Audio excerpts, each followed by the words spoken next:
Hello, it's Abbott Austin for another class in the spirituality course I'm offering here online. So this is class number 10, and I hope to wrap up this course in a few more classes. So we're getting close to the end, and I'm going to try to squeeze in a whole bunch of important points as succinctly and clearly as I can. Of course, you can't cover everything, right? So this course number, or class number 10, is going to be on our needs for fulfillment, and how start talking about how we go about fulfilling them. So remember that what we're after is salvation, and salvation is full human well-being. We've identified at the very first class that what will bring about full human well-being, what will bring about our salvation, that is God, enjoying God, right? So when we have possession of God, we have this full union with God, so that we enjoy God, that will be our salvation. So what we're after ultimately as our goal is the enjoyment of God. So we hope for God, as we said a couple classes ago, with the theological virtue of hope. But as we noted in the last class, class number 9, it is permissible, and indeed we should, hope for other things. So we don't hope for things other than God in the same way we hope for God, but we still hope for those things. So we hope, and remember with hope, we want something, but what we want has some obstacle that makes it difficult to get, or creates a question whether we can get it. And then what happens when we hope is that we think that that obstacle, the difficulty, can be overcome. Then we have hope. Okay, so when we talk about hoping for other things, we're talking about wanting other things. And we said there's two things. So to recap here, you want to do two things, or keep two things in mind when you hope for other things, when you want other things. First of all, you want to avoid thinking that God is not enough by himself, right? So when we attain God in full union with God, as we will have in the next life, that will be enough, right? That will be every good thing, right? All good comes from God. So in God is the fullness, the perfection of all goodness, right? Infinite goodness. So it's impossible for us to attain God in this way and not be fulfilled. God is enough. It's not like we need God as one thing and then we need these other things, smaller granted, but other things to kind of make us fulfilled. No, when we attain God in the next life, God is enough. He will be our complete fulfillment, right? So this doesn't mean that when we get to heaven, we won't enjoy other people there or other things. It's not true, right? We will. But it is saying that even if there was nothing else in heaven except for you and God, you would be fully happy. You'd be fully satisfied. You would attain salvation, right? We know from Revelation it's not the case, and we will enjoy other people in God. But God is enough, right? So avoid thinking God's enough. So when we want other things, we hope for other things. It's not as if God is not enough when we attain him. Okay, the second thing has to do with the situation we're in this life. So I'm speaking about when we attain God in the next life, have this full union with God, we see God as he is, face to face, as the biblical accounts tell us. We have the beatific vision, as the tradition says. All right, so we don't have that in this life. So we're dealing with a different situation. We're aiming for this full union with God and the attainment of God, so we enjoy God perfectly. But in this life, we're journeying towards that, and so we don't have it yet. And that means that we're going to need some other things in this created world to help us toward our fulfillment. Okay? Now, I'm going to say more about that. That's what this video is, this class is going to be especially about, how we go about wanting other things. All right. But what we want to avoid in this case, we acknowledge that we need other things for our to work towards fulfillment, to build up our well-being in this life. Okay, but we want those things in a way that's ordered towards God. So we talked about this in the last video, the last class. Okay, so we want other things, we hope for other things besides God. We do it in a way that's ordered toward God. So avoid thinking that God's not enough in himself. He is. But in this life, as we seek other things, we want to seek them in a way that's ordered toward God. So what that means is it's ordered toward the attainment of God. And another way of saying this is that we seek other things and we possess them in a way that is going to contribute to our attainment and enjoyment of God. And also often will contribute to the other people attaining and enjoying God. But we're first of all responsible for ourselves. But so we make sure that's the case. But often enough, what's going on, it's both at the same time. We're seeking things for other people to help them on the way to God, but also we're helping ourselves. Okay, so that's ordering things towards God. Let me give a couple more examples because this is an important idea, and we want to cultivate a certain ability to do this, to order the things we want, to want things in a way that's ordered towards God. So, wanting food. Okay, so how do you want food in a way that's ordered towards God? I gave some examples in the last class too, but just to go over some of this again. Well, it can happen in a bunch of ways, but one is simply, you need food to be alive and healthy. And being alive and healthy is good because then we can pray better, right? Our mental health is better to pray. And then also we have the strength to do God's work in this world, right? So that's all ordered to God. Also, and St. Paul speaks about this in one of his letters, that, when we enjoy food, when we do it with thanksgiving, that's also ordered to God because we lift up our mind and we thank God for the good things he's given us, right? So that's ordered towards God as well. Another example would be sleep. That's something you can seek in a way that's ordered towards God. You want to, get a night's rest so that you can be healthy again and do God's work, to be able to pray better, stuff like that. So ordered towards God. Let's say another example is comfort or relaxation. We seek or want comfort and relaxation. It might be, filming this on a Sunday, and a Sunday's having a nice meal is kind of to relax. All right, it's a day of rest. All right, how's that ordered towards God? Granted, you can seek comfort in a very selfish way. It's not ordered towards God, but you can seek comfort in a way that's ordered towards God. So what you're doing is, you can be freeing yourself. One way of this can be done is you're freeing yourself from the hindrances of pain, right? Because if you're not comfortable, you have discomfort or pain, what that does is it grabs your attention and makes you think about what's causing your pain, right? And then you're not able to direct your mind to other things. So on a Sunday, for example, we want to direct our minds especially to God. It's a day especially dedicated to remembering and being mindful of God. So by having some comforts, it kind of frees us up to lift our hearts and minds to God, to notice the good things he's given us and so forth. Right? And even today, again, Sunday, it's the 32nd Sunday of Ordinary Time. And here's what the collect at the Mass, that is the opening prayer at the Mass, says. Almighty God, Almighty and merciful God, graciously keep from us all adversity, so that unhindered in mind and body alike, we may pursue in freedom of heart the things that are yours. Okay, so what's the adversity? It could be a whole bunch of things. But we pray to keep us from adversity, keep us from the adversity of pain.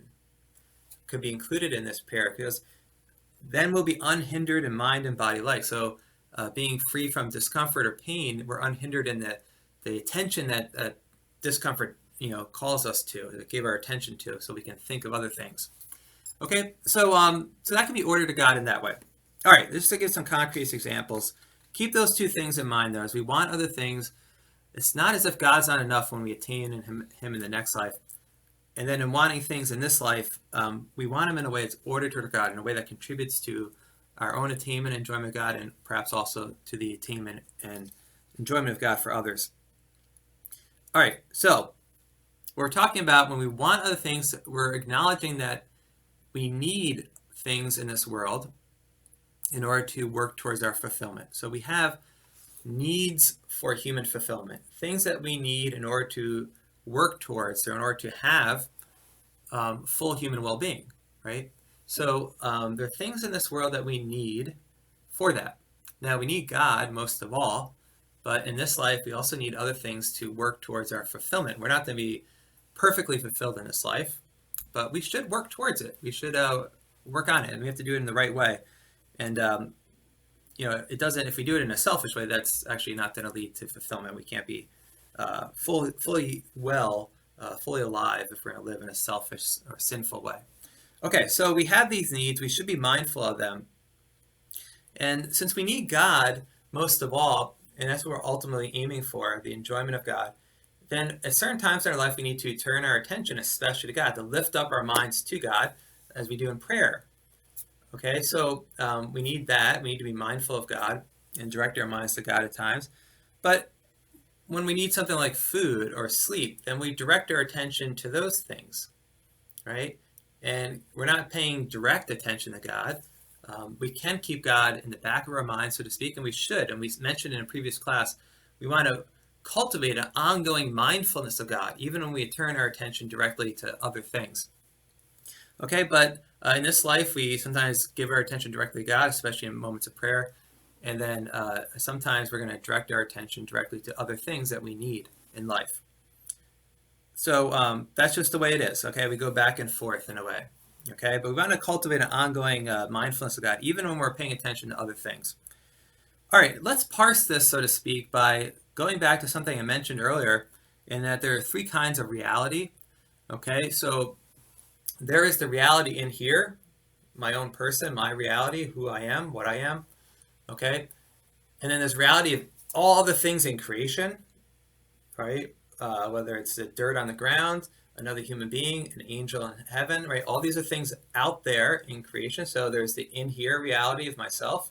There's the out there reality of all these other things in creation. And then the third kind of reality is really a whole another category, so to speak, or not even a category, beyond any category. And that's the reality of God, and that's the reality up there. Okay, so we have the reality in here, reality out there of all these things, and then the reality of God up there. All right, so what's going on here? Okay, our needs, we're talking about our needs for fulfillment. Well, they're in here, right? In that reality, the reality in here, right? There's, in a way, things lacking in here, things needing to be fulfilled. So I have these needs and I feel them, I sense them in myself in here, okay?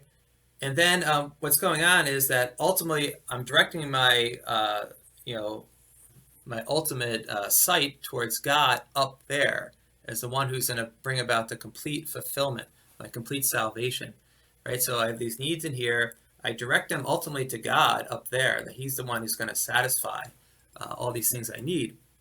Okay, but in this life, as we've been saying, we need to work on our, or we need other things for our advancement towards fulfillment, for our well-being. So then there's the things out there that we seek and we want and we hope for, right? But in a way that's ordered to our ultimate goal, which is God up there. Okay, so needs in here, and then we're aiming for God up there, but we seek things out there in creation besides ourselves, all things in creation besides ourselves. We seek things out there to help us have well-being, but in a way that's ordered to our ultimate attainment of God.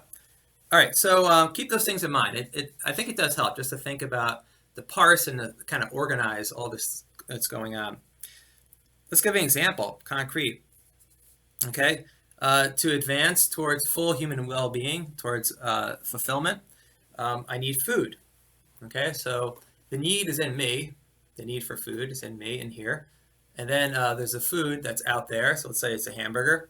The hamburger out there is identified as what's going to satisfy that need at this particular moment, right? But you're going to seek the food, seek to eat and all that in a way ordered towards God up there.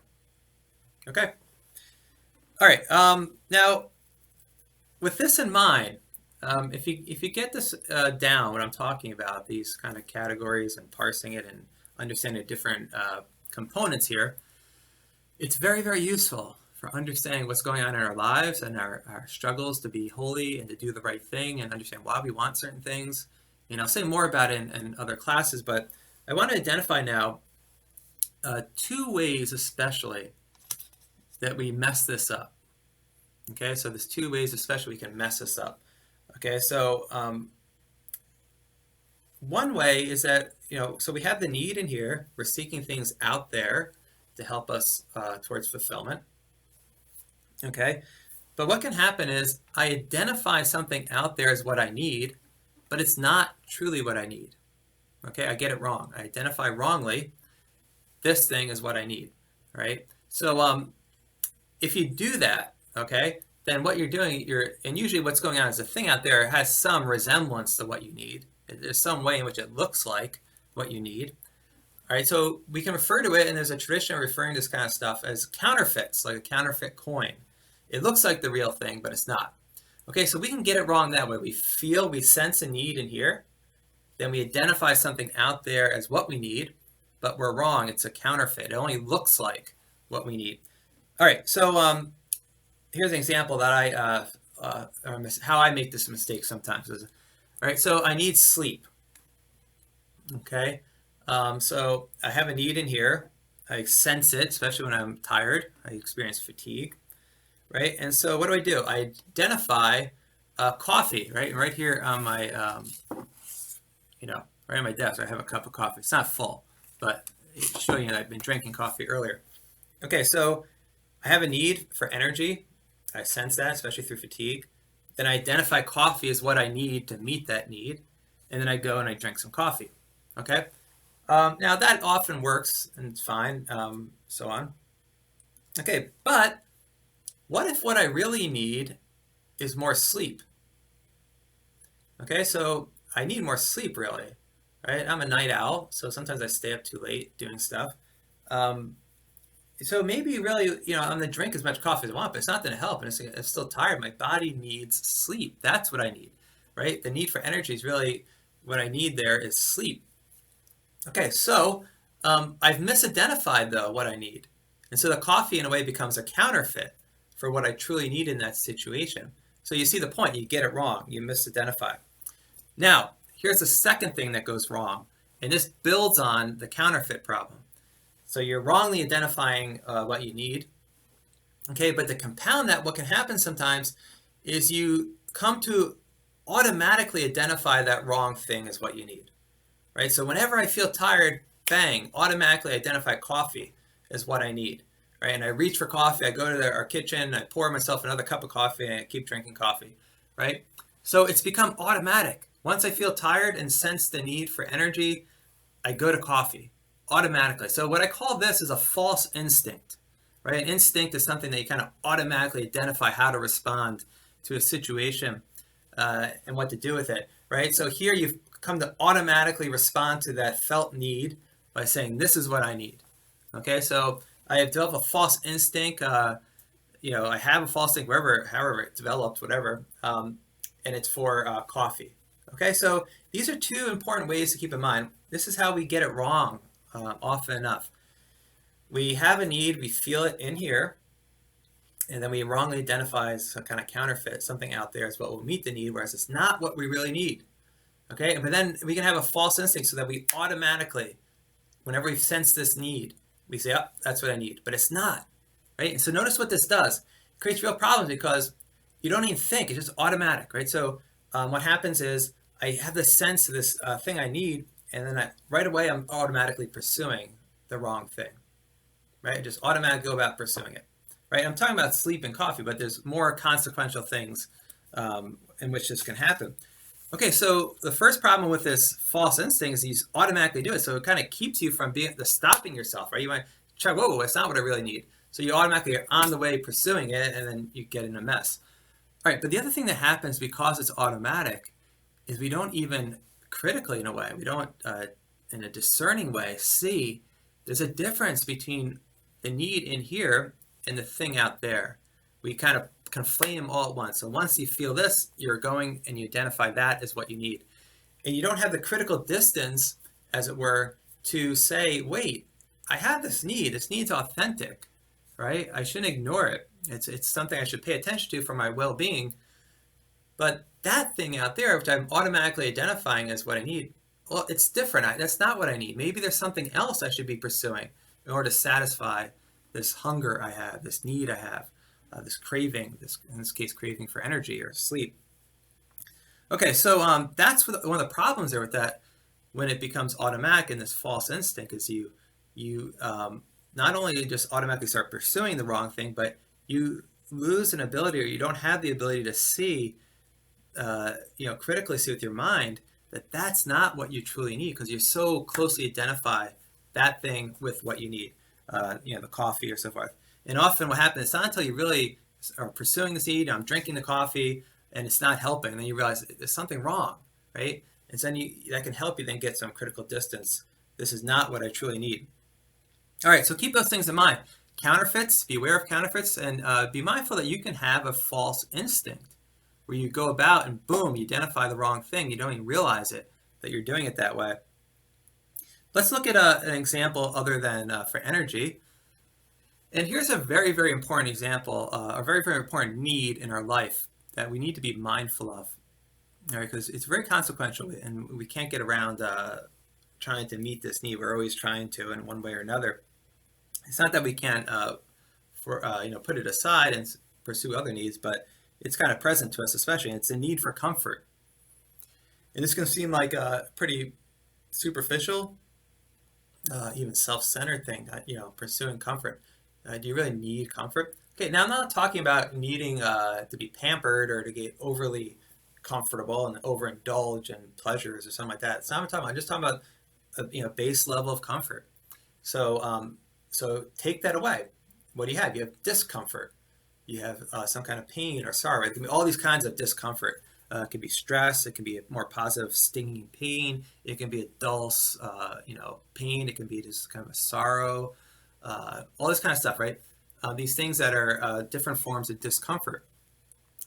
Do you have full human well-being if you're not comfortable, if you have discomfort, right? No. So this is something you need in order to have full human well-being.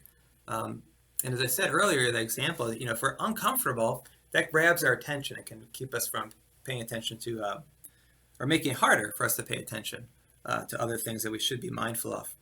All right, so we do have a need for comfort, is what I'm saying.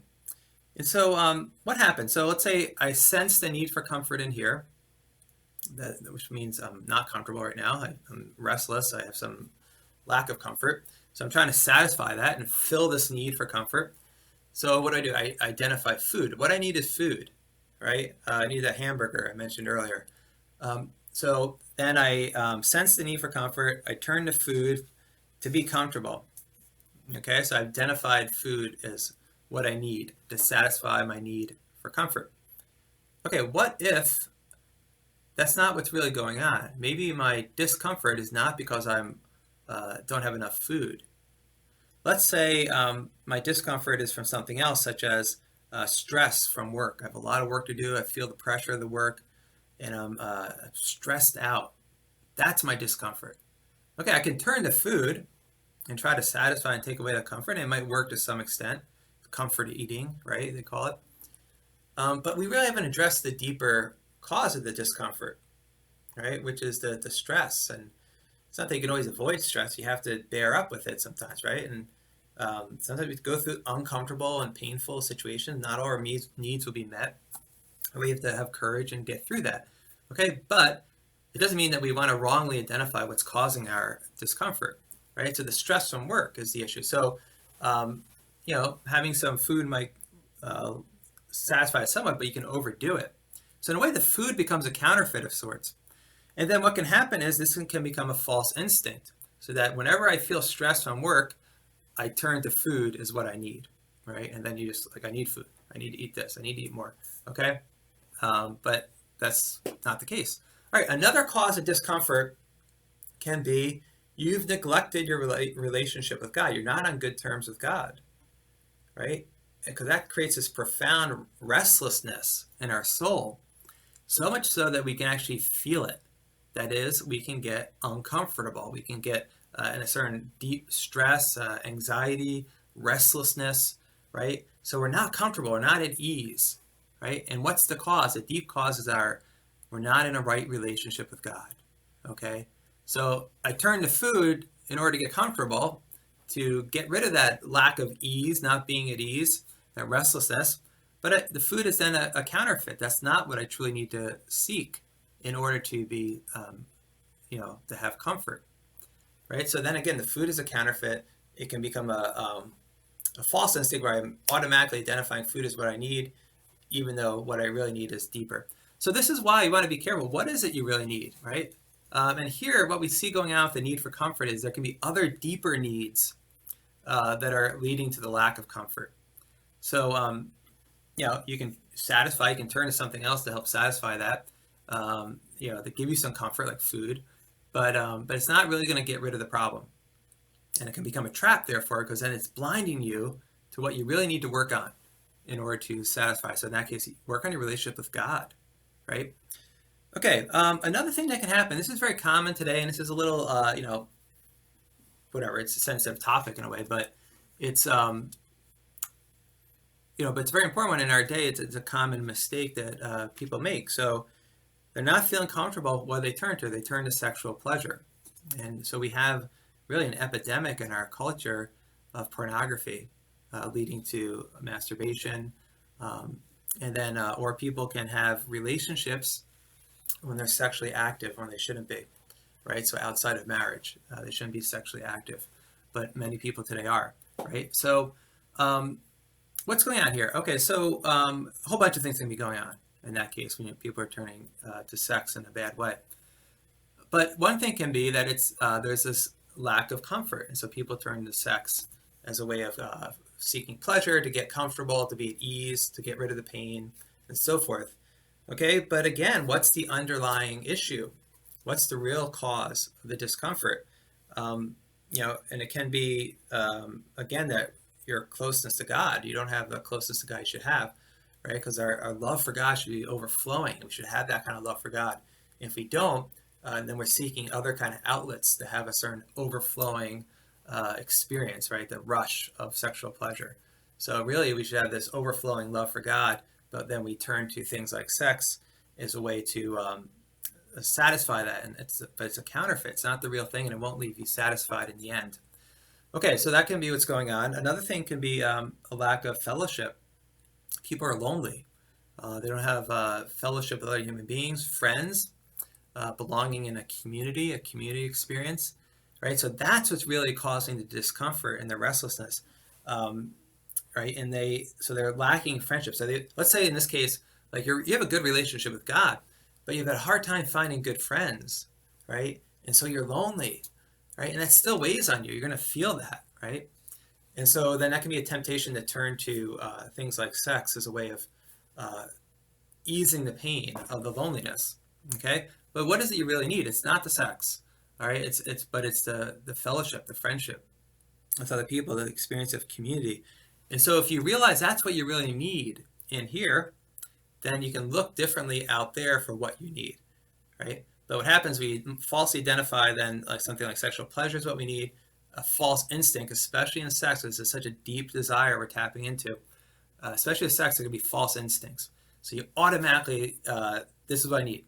I need to have some sexual release or outlet for what I'm feeling, this restlessness I'm feeling. So people then automatically, as I said before, when this false instinct, when you automatically identify it, then you have a hard time seeing the difference between the need in here and the thing out there you're using to satisfy it. And people say, well, I have to have sex. I can't be satisfied if I don't, right? Because there's no critical distance between what you need in here and then how you're going about seeking it, the things out there you're looking for. Okay, so if you come to some interiority here, you identify what you really need in here, and it's just a genuine fellowship, then you can start looking out there for ways of satisfying it constructively, truly, rather than going to pornography or something like that as a way of doing it. Okay, so you create that distance. Okay, in here I have this need, it's authentic, I should try to meet it, but the way I'm automatically going to do it is not right. So I need to create some separation and then reevaluate what is it I really need to do. And take some positive steps, because that will help then lessen the attraction to the counterfeit good in this case. Okay, so this is very, very important. And it's a lot to think about, but do think about it. And to summarize it, let me give you 3 things to keep in mind or think about throughout all this. So one thing is, be aware of your needs. Okay, we do have authentic needs, and they're gonna push and pull on us, right? They want to be met, and so we should attend to them. Not that they can always be met in this life. We have to have courage and perseverance and to get through the tough times when things are not met. That will happen, but still be aware of your needs that are in here, and look at ways of authentically, truly, correctly satisfying them. Okay, so then what that then leads to the second thing I want to emphasize. So be aware of your needs in here first. Second, then discern, right? Discern what it is out there that will satisfy your needs. Be discerning about that. Don't just give in to what's obvious, or it's going to be a counterfeit and perhaps a false instinct. So be discerning about that. Discern what it is out there that you really need to satisfy what's in here. So that's the second thing, discern. And then third, make sure that when you do seek other things, it's in a way ordered towards God up there, right? Because God is the one who's our ultimate goal. We're ultimately aiming at enjoying God. And so remember that, keep things ordered to God, because we will never be fully satisfied until we enjoy God face to face. So that's our hope, our ultimate hope, the theological virtue of hope. So I hope this has helped. It's a lot to think about. Keep it in mind. As usual, I'll put some descriptions or outline of things in the description section, and some questions to help kind of digest this material. God bless, and pray for us here at St. Procopius Abbey.